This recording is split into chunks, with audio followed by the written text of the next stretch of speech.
ባሳለፍናቸው ሁለት አስርት ዓመታትና በምስራቅ አፍሪካ ከተከሰቱ አደገኛና ብዙ ሰዎች ካለቁባቸው የፕሌን አደጋዎች መካከል ልንመድበው የምንችለው ማክሰኞ ዕለት በሱዳን አንድ የሱዳን የሚሊተሪ ኤርክራፍት ተጋጭቶ በውስጥ የነበሩት ወደ 46 የሚቆጠሩ ሰዎች ሙተዋል።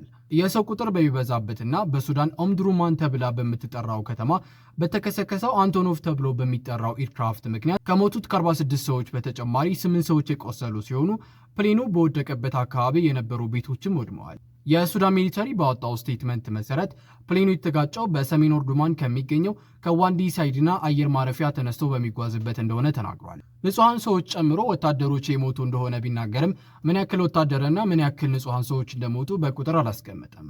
በተጋጨው የሱዳን ሚሊተሪ ኤርክራፍት ውስጥ የነበሩ ከፍተኛ የሱዳን የሚሊተሪ ኦፊሰሮች የነበሩ ሲሆኑ ከነዚህ መካከል ሜጀር ጀነራል ባህር አህመድ እና ሌተናል ኮሎኔል አዋድ አዩብን ጨምሮ በኤርክራፍት ውስጥ ይሰሩ የነበሩ ሰራተኞችም ይጠቀሳሉ።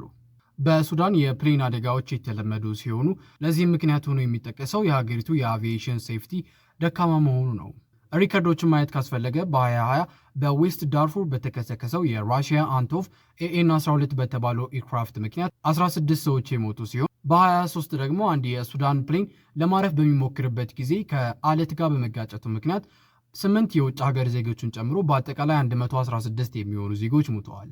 በዚህ ዩቲዩብ ቻናል ላይ በየ24 ሰዓቱ በዓለም ላይ ስለተፈጠሩ አነጋጋሪና አስገራሚ መረጃዎች የምናቀርብበት የዩቲዩብ ቻናል ስለሆነ በየ24 ሰዓቱ አዳዲስ የሆኑ መረጃዎች እንዲደርሳችሁ ይህን የዩቲዩብ ቻናል ሰብስክራይብ ማድረግ እንዳትረሱ። ነገ በሌላ ቪዲዮ እስከምንገናኝ ድረስ ሰላም ሁኑ።